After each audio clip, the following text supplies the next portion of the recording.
Time to transform how you play par fives. It's time for our transformational tip presented by Morgan Franklin. So you're playing a par five. We're looking at the 16th hole here at TPC Sawgrass. For the players on tour, this is a driver and an iron. They're going to knock this on the green without a problem. For you, you get to a par five, and it may be one of those things where you have a decision to make. Am I going to be able to knock this on the green in two? Do I have to lay back? What am I going to do? How's this going to work? Well, what I want you to understand is when you get on this tee, you're standing right over here, you've got to make a decision. And that decision right away is, what do I want to do? Do I want to try to reach this in two? Do I want to try to get this in the fairway? So let's deal with that situation, because so many times you don't understand exactly what you're supposed to do in order to be successful here. So we stand on this tee. We put the tee in the ground and we start thinking to ourselves, wow, this is a par five. I'm going to knock this on the green in two. This isn't going to be a problem whatsoever for me. Well, that's not how you're supposed to go. What I want you to be thinking about is, am I going to give this the full Monty? Am I going to hit this as hard as I can to put myself in range? Or do I want to just get this in the fairway and see if I can make a birdie by making a putt, getting it up and down with a wedge? So when you get into here, you've got to understand what it is the approach that you're going to perform when you go into here. So let's say, for the sake of argument, that I just want to get this in the fairway. Well, now we go to the go-to shot. What's your go-to shot? Well, I'm going to hit a little bit of a cut. I might even grip down on this because I want to get this in the fairway. Maybe the rough is a little bit thick, whatever it is. So I'm going to grip down on this a little bit. I'm going to aim this down the left-hand side, and I'm going to make sure that I keep this club face a little bit open because I need to hit a little bit of a cut here. So when I take this a little outside, let the toe open in the backswing.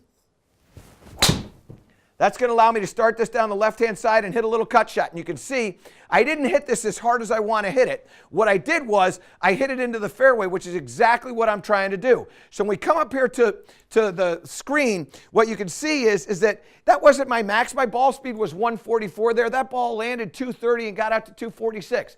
Probably not going to take that into the green for a second shot approach. What I can do, however, is I can hit whatever shot I want to hit because I'm in the fairway.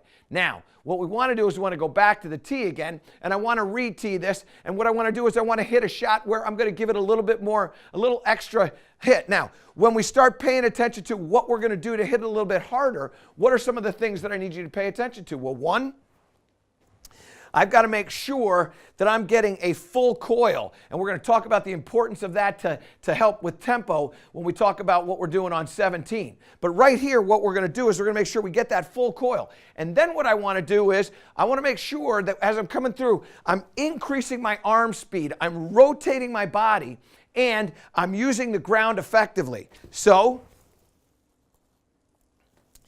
get in here like this.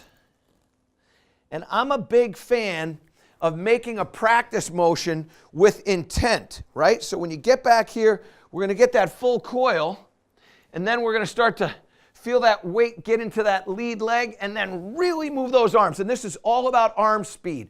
Ball speed there was 144. If I'm going to reach this green in two, I've got to get a ball speed that's well past 150, maybe 153, possibly even 155 right in there. And all that with got to get it in the fairway. So now what I'm going to do is I'm going to favor the right-hand side. So when I hit this, if it draws a little bit, I get it into the fairway and I get this ball tumbling.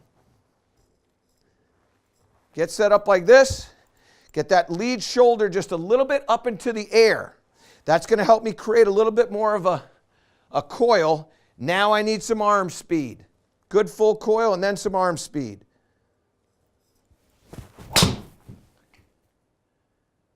All right, this is really, really good. Now let's see what we end up getting here.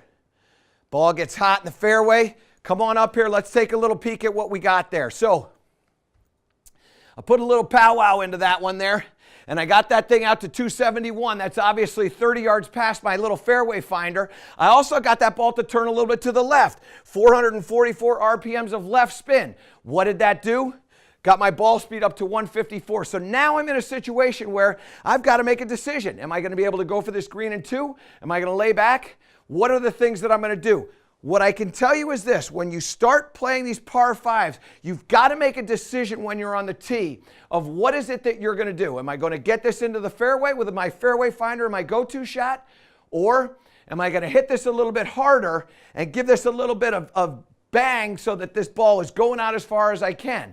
And when you start to do that, in order for you to create that extra distance, what I want you to be thinking about is getting that good full coil and getting that arm speed. And as you get the arm speed, you're going to start to get an increased ball speed and you'll start to get a little bit more distance.